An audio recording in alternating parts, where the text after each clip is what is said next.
ये किस्सा उत्तराखंड के गढ़वाल के ऊंचे पहाड़ों के भीतर का है। तारीख थी 24 दिसंबर 2009। बड़े बड़े शहरों की धरती के नीचे मेट्रो ट्रेन के लिए चुपचाप सुरंग खोद देने वाली एक बड़ी टनल बोरिंग मशीन अचानक फंस गई। सामने से हजारों लीटर साफ पानी बहने लगा। महीनों बीत गए, लेकिन काबिल से काबिल इंजीनियर न इस पानी को रोक सके और न टीबीएम चालू हुई। दरअसल इंसानों की बनाई इस मशीन ने प्रकृति के बनाए एक बड़े जल भंडार में छेद कर दिया। लंबे समय तक रोज 6 से 7 करोड़ लीटर पानी बहता रहता है। धीरे धीरे ये जल भंडार खाली हो गया। यह जल भंडार जोशीमठ के ऊपर पास ही बहने वाली अलकनंदा नदी के बाएं किनारे पर खड़े पहाड़ के 3 किलोमीटर अंदर था। हिंदुओं और सिखों के पवित्र तीर्थ बद्रीनाथ और हेमकुंड साहिब का गेटवे कहा जाने वाला ये जोशीमठ नगर है, जिसके धंसने की खबर इन दिनों सुर्खियों में है। इस नगर के 603 मकानों में दरारें पड़ चुकी हैं। 70 परिवारों को दूसरी जगह भेजा जा चुका है। बाकी लोगों से सरकारी राहत शिविरों में जाने को कह दिया गया। एक्सपर्ट का कहना है कि बिना पानी जोशीमठ के नीचे की जमीन भी सूख गई है। इस वजह से दरके हुए पहाड़ों के मलबे पर बसा जोशीमठ धंस रहा है। उनका दावा है कि अब इस नगर को तबाह होने से बचाना मुश्किल है। उत्तराखंड के जोशीमठ में मंगलवार को 2 होटल गिराए जाएंगे। यहां मकानों में दरारें आने के बाद एक्सपर्ट टीम ने यह फैसला लिया है। लग्जरी होटल मलारी इन और होटल माउंट व्यू में से पहले मलारी इन को गिराया जाएगा। दोनों 5-6 मंजिला होटल हैं। इन्हें गिराने का काम सेंट्रल बिल्डिंग रिसर्च इंस्टीट्यूट की निगरानी में होगा। एसडीआरएफ की टीम भी मौके पर मौजूद है। इस मामले पर स्वामी अवीर मुक्तेश्वरानंद ने सुप्रीम कोर्ट ने अर्जेंट हियरिंग की अपील की थी। अदालत ने इनकार कर दिया।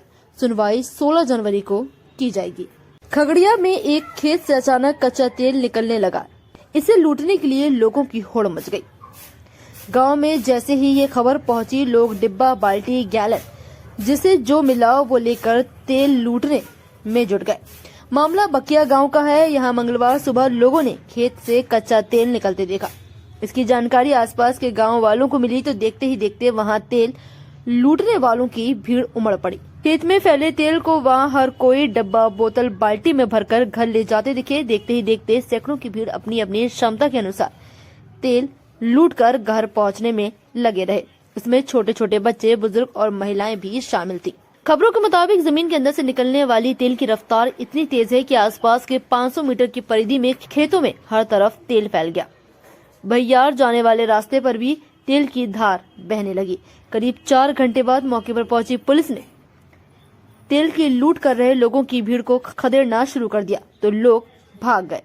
फिलहाल पुलिस घटनास्थल पर कैंप कर रही है, मगर जमीन के अंदर से तेल निकलने का सिलसिला जारी है।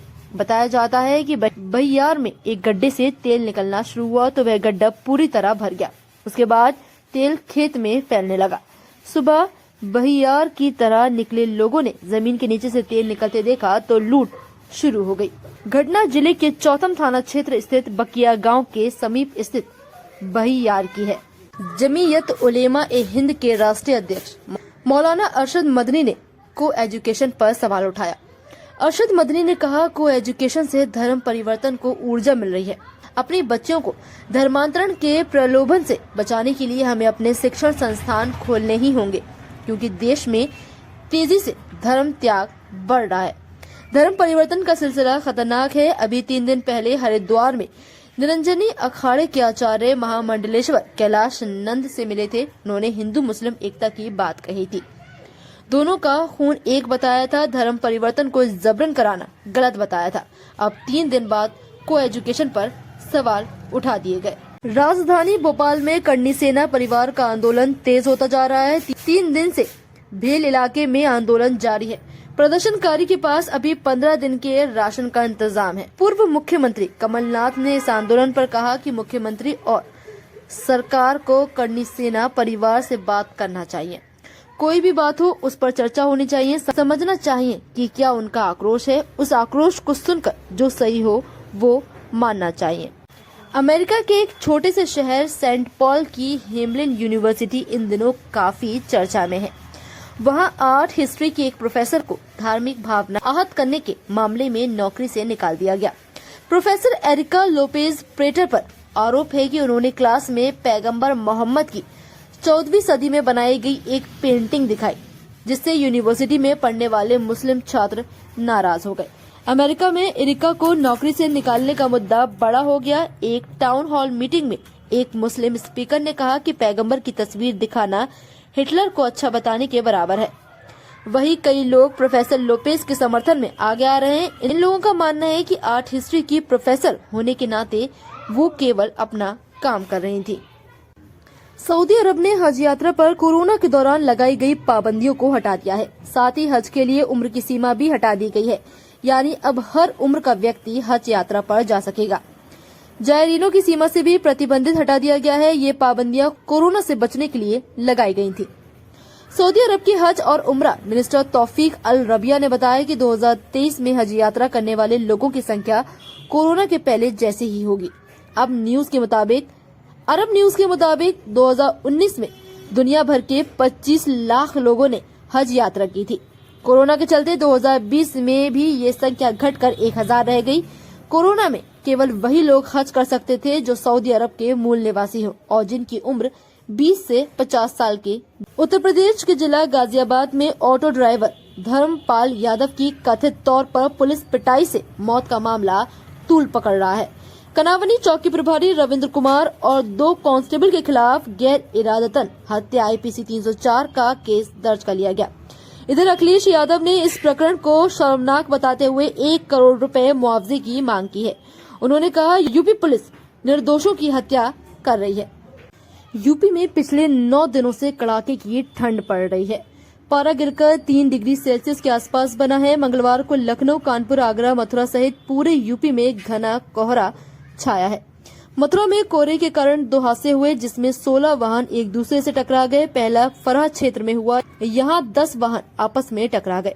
दूसरा यमुना एक्सप्रेस वे पर टोल प्लाजा के पास, यहाँ 6 वाहन आपस में टकरा गए।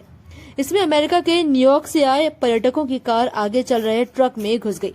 इसमें 2 विदेशी पर्यटक घायल हो गए। वहीं आगरा में भी एक हादसा हुआ। यहाँ फिरोजाबाद हाईवे पर 2 ट्रक भिड़ गए। इसमें कोई हताहत नहीं हुआ। इस वक्त की सबसे बड़ी घटना, जहां मस्जिद में कंटेनर के घुसने से चालक समेत 2 लोगों की मौत हो गई और जबकि 2 लोग अभी गंभीर हैं। ये पूरा मामला झांसी के मिर्जापुर राष्ट्रीय राजमार्ग कोतवाली अंतर्गत सुगीरा गांव में अनियंत्रित कंटेनर के मस्जिद के गेट और दीवार को तोड़कर अंदर घुस जाने का है। हादसा इतना भीषण था कि कंटेनर की बॉडी उखड़कर फेंक गई। मलबे में कंटेनर सवार चालक समेत 2 की मौत हुई है और तीसरा गंभीर रूप से घायल है। वहीं कंटेनर में भरी आधा सैकड़ा से अधिक भैंसों में 37 की मौत हुई और 10 गंभीर रूप से घायल है। हादसे से 7 घंटे तक नेशनल हाईवे मार्ग पूरी तरह से प्रभावित रहा।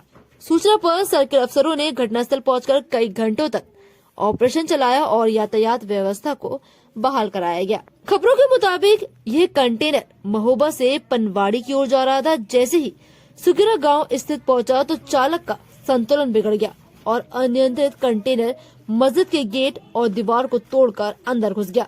ये पूरा मामला इतना भीषण था कि कंटेनर की बॉडी उखड़कर फेंक गई।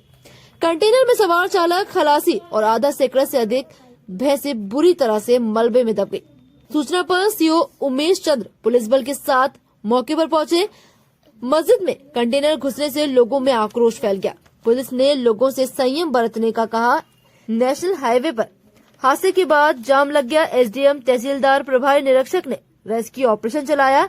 आपदा राहत टीम ने भी मौके पर पहुंचकर कंटेनर और मलबे में फंसे चालक, खलासी और अन्य को कई घंटे की कड़ी मशक्कत के बाद बाहर निकाला, जिसमें शागिर्द उर्फ टोटे की दबकर मौत हो गई।